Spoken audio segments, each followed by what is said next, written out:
Hi there. So, the remote extravaganza for EU just took place, and I just kind of wanted to, even though I didn't do that well, I wanted to just show, as I was the only Despia player in this event, and I think Despia is a really cool deck that needs to see more interest. I think people are showing it less interest than it really deserves. I think it's better than people think it is, and it just needs more theory crafting and support from the community, especially with the support cards that are coming out, but anyway. Um, so I got 33rd place, which isn't too bad, I guess. It's way better than I normally perform in these events.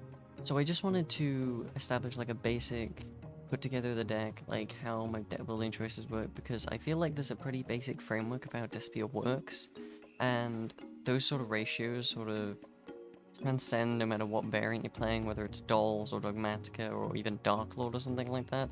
I've seen a lot of variants of Despia popping up and around. I know that Despia got, I think, 4th place in the another Extravaganza, playing like Rank 8 Turbo, which is kind of crazy to me. Like, I don't necessarily agree with all the deck building choices, but I think that's pretty interesting. So, I guess let's just, without further ado, just go card by card. So, the main, like, I'm going to show this first. I need normally do monsters in order, but I'm going to start with 3 copies of Branded Opening. Now, this is like the strongest card in the entire archetype. It's an E-Tally that you can use in the draw phase. Well, of course you can use E-Tally in the draw phase, but it's a discard for cost in the draw phase, and to add or special summon from deck. Yes, it locks you into fusions, but you're only making fusions anyway, and I find this really funny because like this deck now just has a circle. You always activate this in the draw phase. Your opponent can't draw you after you add or summon, and say you summon Alibur, and you now get another add. Your opponent can't Veiler the Alibur because it's still the draw phase. They can't draw after you Alibur, and if you sent something like Tragedy for the cost of opening, the effect, you just get another ad, and you can even chainblock the Alibur, and then they have to like have exactly imperm. So it's a pretty good way. This is really good at dancing around hand traps, and it has, a grave effect as well, which is Balinks. It's just slightly worse Balinks. It banishes itself non-activating to protect from targeting from monster destruction, right? So they made Bale and Circle in one card, and they were like, yep, let's just print that. That's fine. That's balanced, right? As I was mentioning, what is the main card you're summoning with this? Like, the best card in the entire archetype, yeah, sure, but the main thing, of course, is your normal summon. We're playing 3 copies of Aluba. So yeah, we're playing 3 copies of Aluba here. This is, of course, your main normal summon. It's a spell trap. It's super shiny and cool. It's the material for any fusion in your deck, pretty much. Like everything you need to darks and despias and stuff. It's got a nice graveyard effect to negate. A lot of people don't think about this when they're dealing with your board. And combined with stuff like Quiritus, it's like multiple floating effects going up when they pop one of your monsters. It's actually quite difficult to play around L, but they're usually gonna get the negate with this. Like, this can even, like, negate access code to set it to 23, and that makes it pretty hard for your opponent to OTK. Like, it's a very good counter stuff like access code, and Zeus, like, Zeus can't clear this. Like, it's just, oh, well, they have to use their Zeus now if they want to get the value out of it for this turn. So, generally just, obviously you have to play as 3. Like, these are pretty straightforward ratios, you can't really change this, right? The ratio that is a little more variant is I'm playing 2 copies of Dramaturge. Now, Dramaturge is a little bricky because, of course, it's level 8 and it doesn't have an effect to, like, summon stuff out of hand or anything like that. It doesn't do anything in the hand, but if it's used as fusion material, it summons itself, and then it's a negate on field if any extract monster is summoned. So if you summon an extract monster, if your opponent summons one, it doesn't have to be from the extract, it can be from the grave. It's really, really nice.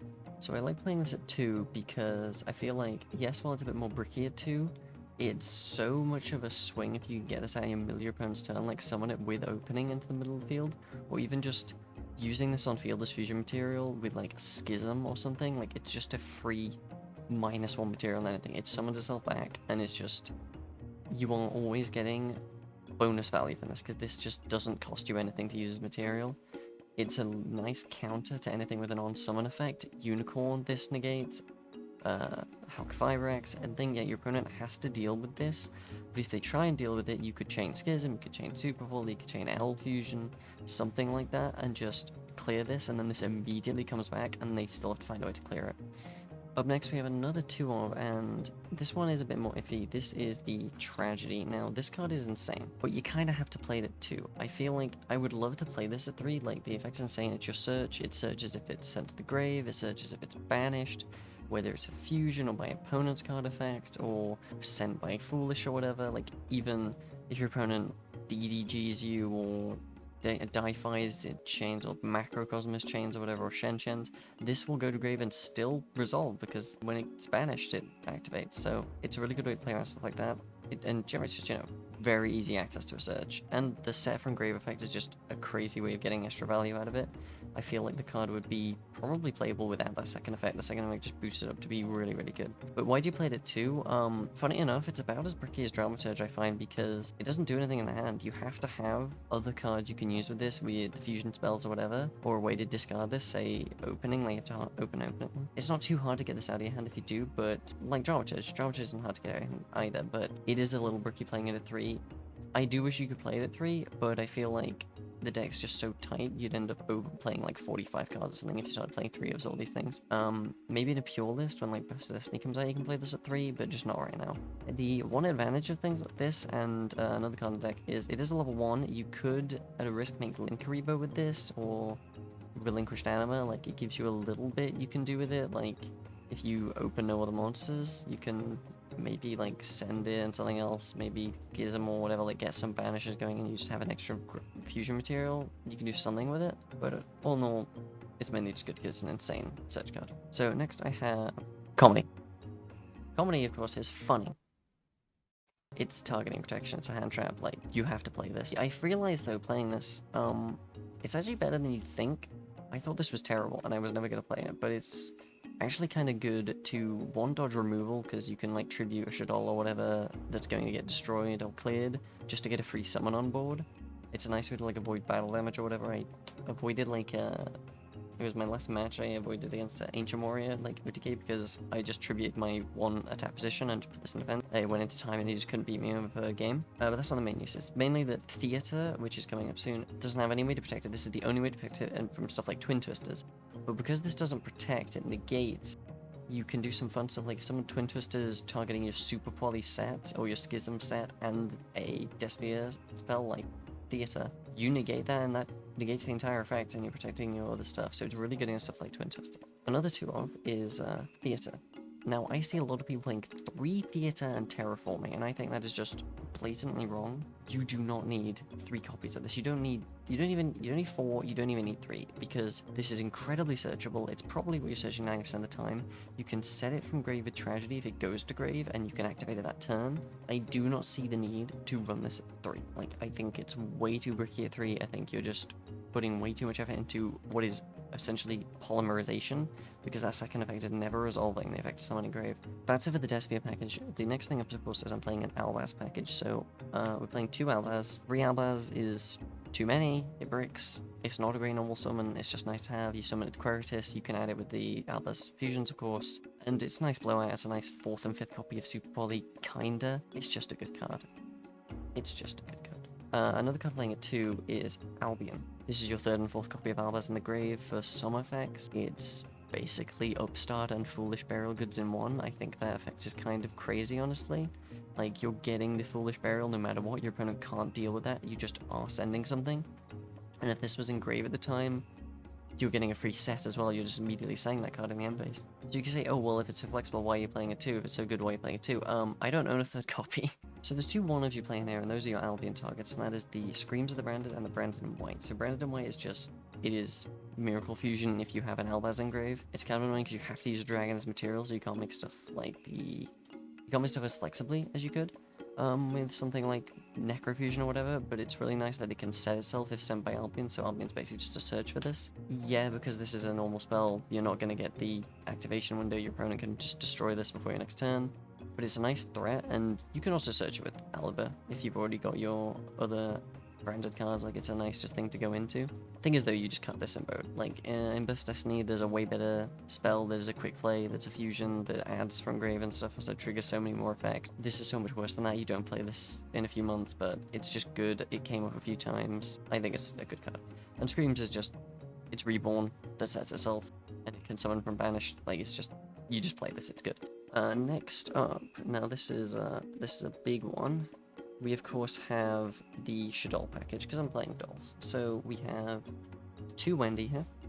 The only one I'm playing 2 of, it's a very light package generally compared to something like main, pure dolls or whatever, obviously.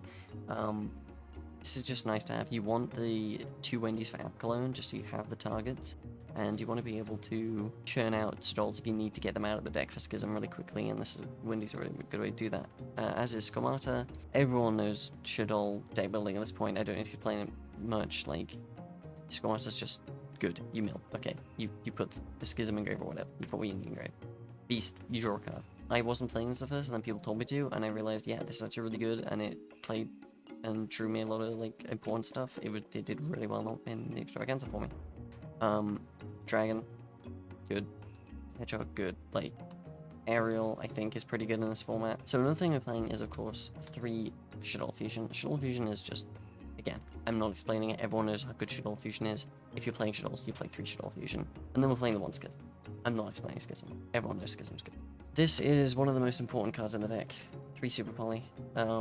If you're not playing Super Poly in Despias right now, I think you're making a massive mistake. It is crazy. This is a format with a lot of light and dark boss monsters. If you've got Dragoon, you've got Zeus, you've got Ultimateness. Just every deck has great Super Poly targets for Despias. You just need lights and darks to make the Despians. Albaz just needs light. Monsters with high attack, monsters with high level. So now we're gonna get into like the staples, the one-offs, the sort of generic cards that are just good in most decks, but are particularly good here. So the hand traps we're playing, we're just gonna be playing the Driver and Gammas, of course.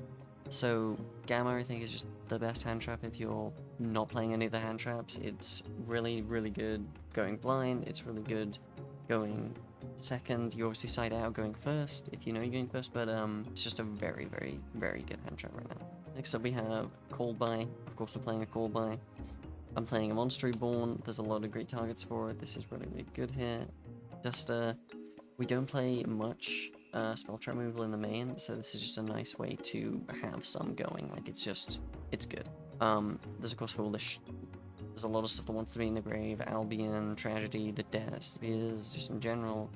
And this was a card I actually picked up from the top 4 list from the other Extravaganza, and this is a card that I just didn't expect and didn't think of, but actually Gold Sark is really good because you use Gold Sark to banish your Tragedy from deck. Tragedy triggers when banished, and you get to add an Alibi.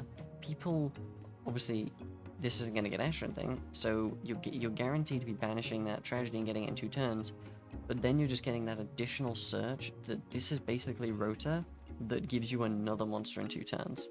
So it's a really, really solid way of guaranteeing an Alibi in your hand with like banishing Tragedy or whatever. Alright, so that is the main deck out of the way. So now we're going to be looking at the extra, and the extra is pretty self-explanatory. We're just going to play 2 Winder, play an app, and play 2 Construct. I don't need to explain this much. Again, Shadol Theory, this is pretty simple. Like, this isn't what the video is for. Everyone knows Shadol, okay?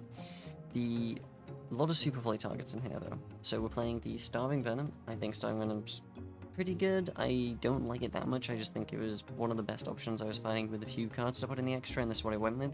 But the way better super play target than Starving Venom is Dragostapelia. Now, Dragostapelia hasn't been on the radar much, I don't think, for a long time, but it is honestly really, really good here. So it's reasonably easy material to make in this deck, but also there's the fact that this is really easy to make with Albion.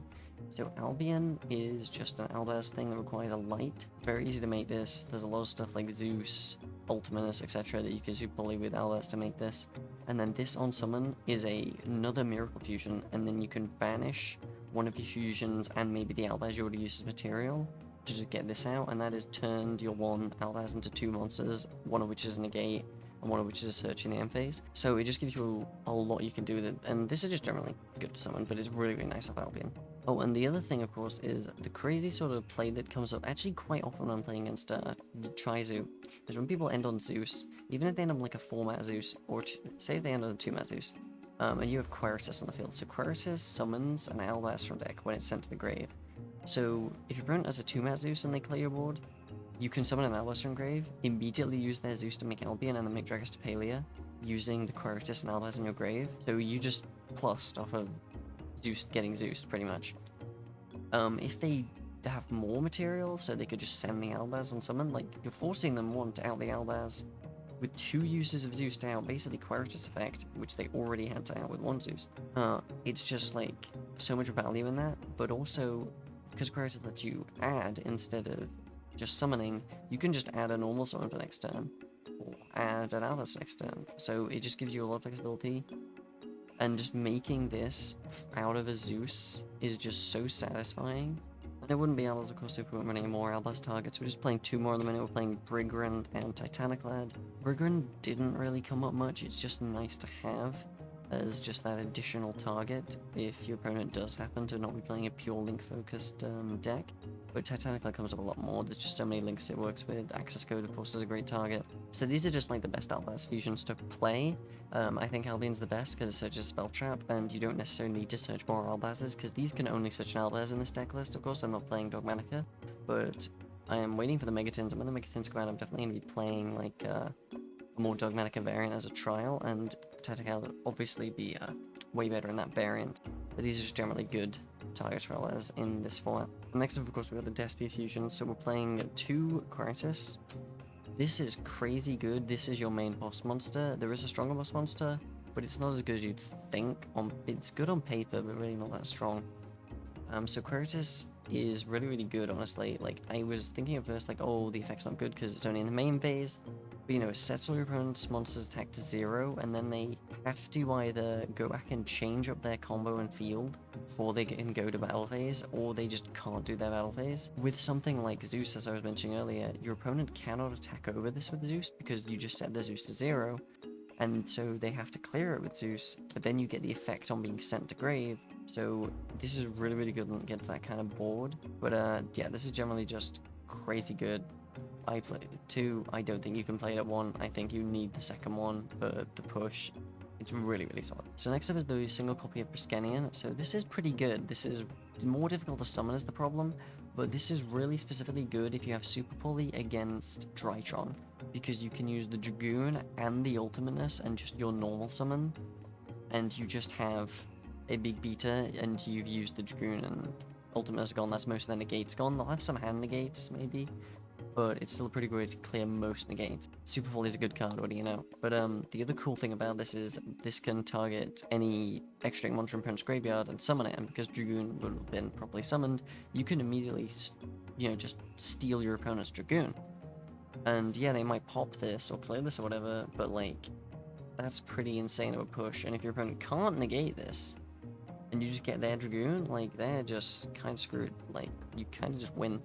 It's really good in specific scenarios, but it's generally you want to be going into Queritus far more than Briskenian. A card that we didn't summon at all today, but I think is still crazy if you do manage to summon it, which is why I'm playing it, is the first Dark Lord. This makes all of your Despias untargetable except the fusions because they're fiends, but it makes all your main deck monsters untargetable because they're all fairies. It make the ability to just summon back from grave every turn is crazy. You can summon back Dramaturge, you can summon back Alba to get another search, you can just summon back so much good stuff. This is crazy good just for more and more and more advantage. But it's really hard to get out. You have to have 3 Despias as material. It's so difficult to make, but it's just so rewarding if you make it that I just have to play it. And finally, make Verte, Pepe Laugh.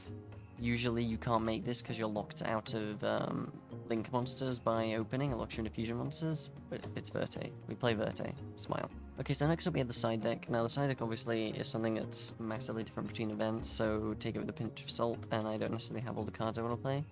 But we played 3 Nib. Nib came up a fair bunch. This is a really good side card, I think, just in most formats. I think it's good in this format, but obviously you don't main it. It could be better, it could be worse.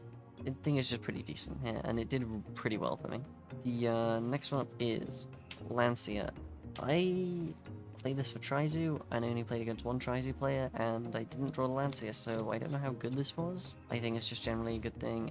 We're playing a lot of light targets in here, because if we side out the Gammas, then we just need a light target for Shithole Construct. So that's the reason we're playing so many lights over, like, more variety of hand traps. I do think Lancia is really good, though. We're playing Bell. This also didn't come. We just didn't happen to play against the decks that go heavy into this sort of stuff. I would didn't have enough siding space, but like I'm already playing Nib and Lancia against Try. I can't really bell them as well. I didn't play against any Drytron. The Salad player I want to play against didn't really feel like I needed it, but Bell didn't really come up much, but I think Bell's still just crazy good in this meta. And we played through Baylor. I would be playing Imperm, but again, this is a light, and they don't know Imperm, so smile. And this is just good. Like, this performed pretty well. Not too over the top, it came up a bit. Something that didn't come up at all, which I felt like I needed, was Twin Twister. This never came up. I sided it, I never drew it, I never needed it.